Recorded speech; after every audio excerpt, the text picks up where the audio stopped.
them their back-to-back potentialities of the year. Notable name there, TSM are not having good game threes.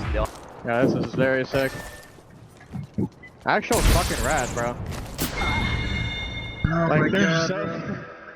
TSM is in a tight spot, sitting in 13th place with 22 points. Meanwhile, Optic and Dreamfire are both on match point, one win away from ending the tournament and claiming the championship.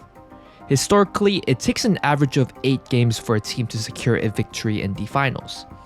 For TSM, in Game 5 with 22 points, they need to win the next 3 games consecutively to become champions, a feat never accomplished in a finals lobby.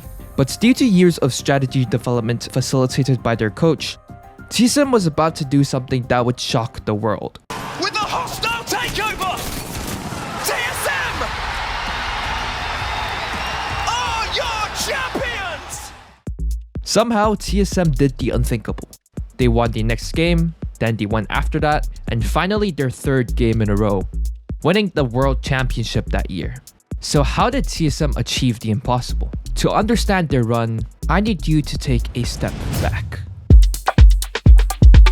On the day Apex Legends launched, there was a max exodus of players from games like H1Z1, PUBG, and Fortnite. For Apex, most players gravitated towards what they knew, moving into zone as quickly as possible and avoiding unnecessary fights. This would eventually be called the zone playstyle, where teams prioritize positions in zone. Pathfinder became an important character during this period. His ability to scan ring consoles for future safe zones made him essential for this exact strategy, allowing for teams to rotate earlier than everyone else. At this point in time, teams didn't give their position much thought and often took the first defensible position they found. Added to the randomness of zone pools, teams were also really bad at predicting the final ring. Luck also played a huge role in the early meta. People landed off drop with no armor and medical supplies.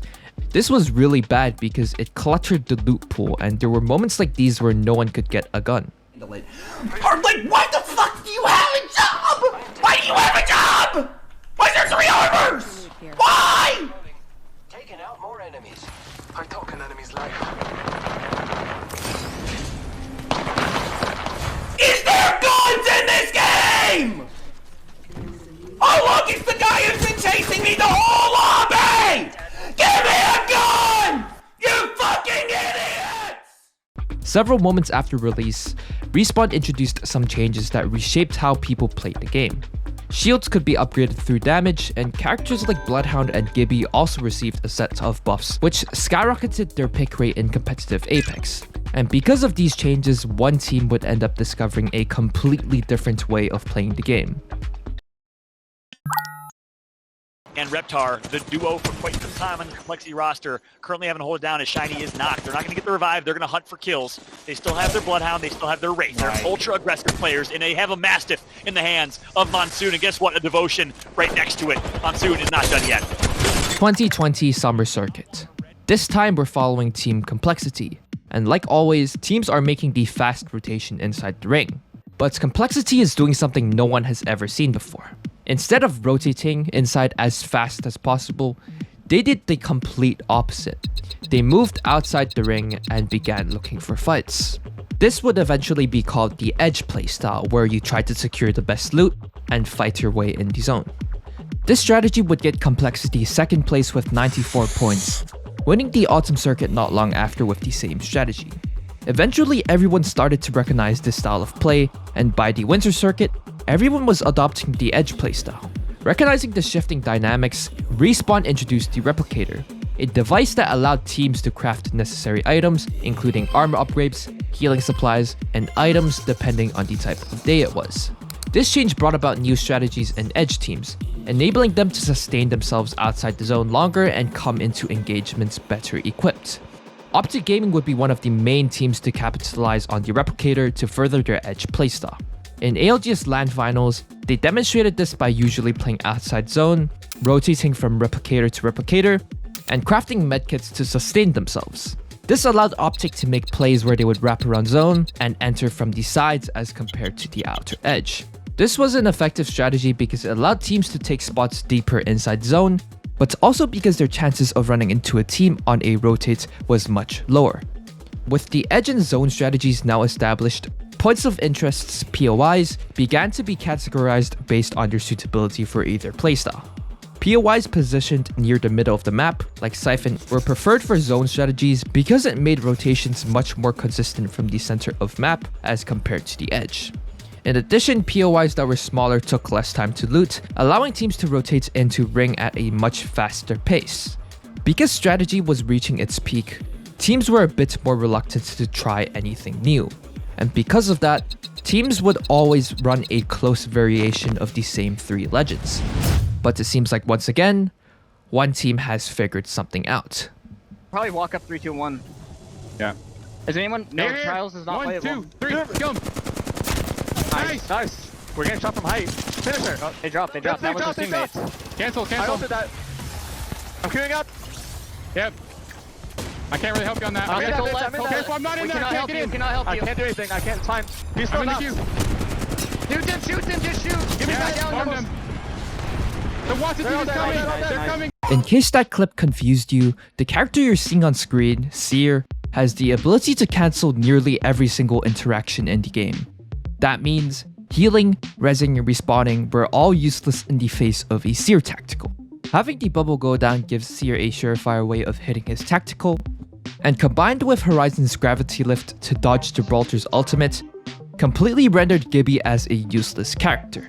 With this team comp, Furia ends up taking second while doing 360s and spam finishers, plummeting the Apex meta into what we know as the scan meta. And in Season 16, a few changes revolutionized how teams would adopt the edge and zone playstyle. Evac towers removed the need for a Valk, controller legends could now scan ring consoles, and survey beacons were introduced. This was a new item that would reveal the location of every single team on the map, only capable of being used by recon legends. While Seer was still meta, pro teams would utilize the survey beacon to identify which rotations were safe based on where teams were located on the map. But after a series of nerfs to Seer, the use of survey beacons fell out of the meta, which instead brought the rise of Bangalore and Catalyst. This was because both characters allowed for a very flexible playstyle. Which brings us back to this moment. TSM, currently in 13th place, needs to win 3 back-to-back games in order to win. TSM lands at their usual spot at Lava Siphon, known to be one of the best zone POIs due to its position at the center of the map. After looting their spot, they immediately start moving towards the closest ring console and Harvester, which reveals this ring. The tricky thing about this is how it's between 2 POIs. TSM doesn't really know where the ring is going to end and instead plays in a spot between the 2 POIs, allowing TSM to rotate to both just in case their plan goes south. The next ring ends in Skyhook, and through taking their route and eventually moving to the center of ring, allows them to swiftly take the only remaining spot, winning them their first game.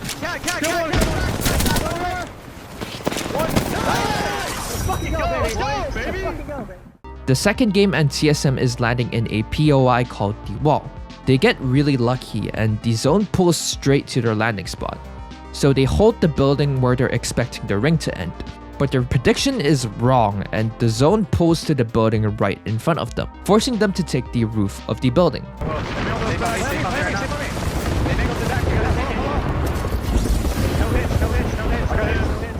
Fast forward a bit and the final ring is closing with 5 squads left. TSM is still on height and eventually they'll need to make the drop. To those that have played Apex, everyone knows that playing height in a final ring is a really difficult position to play.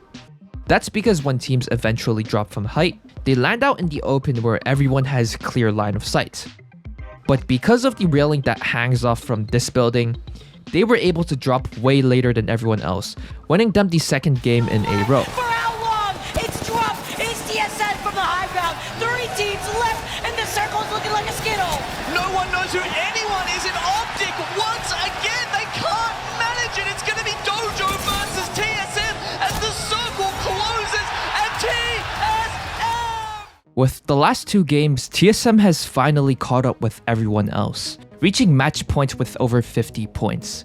Meaning, the next game they win officially puts an end to the tournament. The problem is that 6 other teams are also on match point. Statistically speaking, that is a 32% chance of the tournament ending with the next game.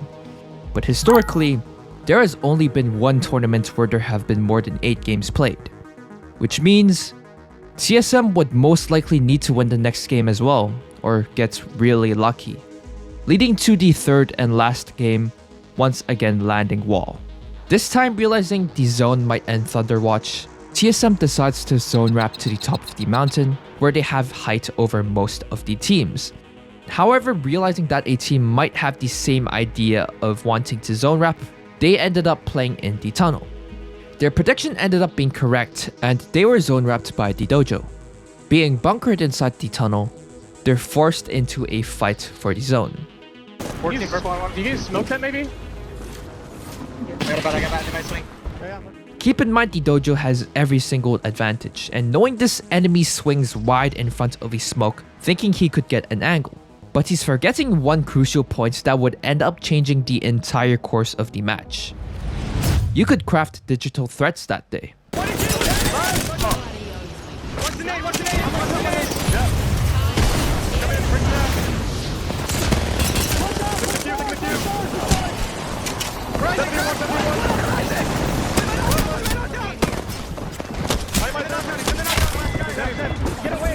Moving from that fight, it's now a competition for the best spot in the final zone.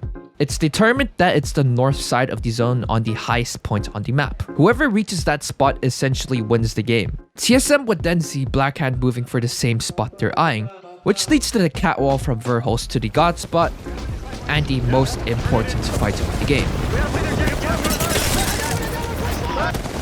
You can see the Blackhand are taking a fight. Blackhand are taking a fight, and who's it against?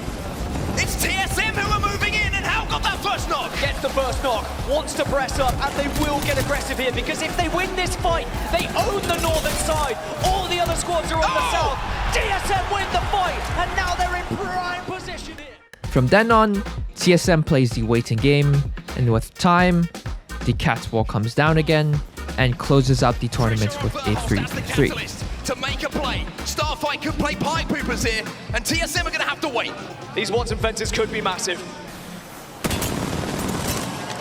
Apex Folklore once again repeating itself as Hal, once again from the heavens, gets the opening knock.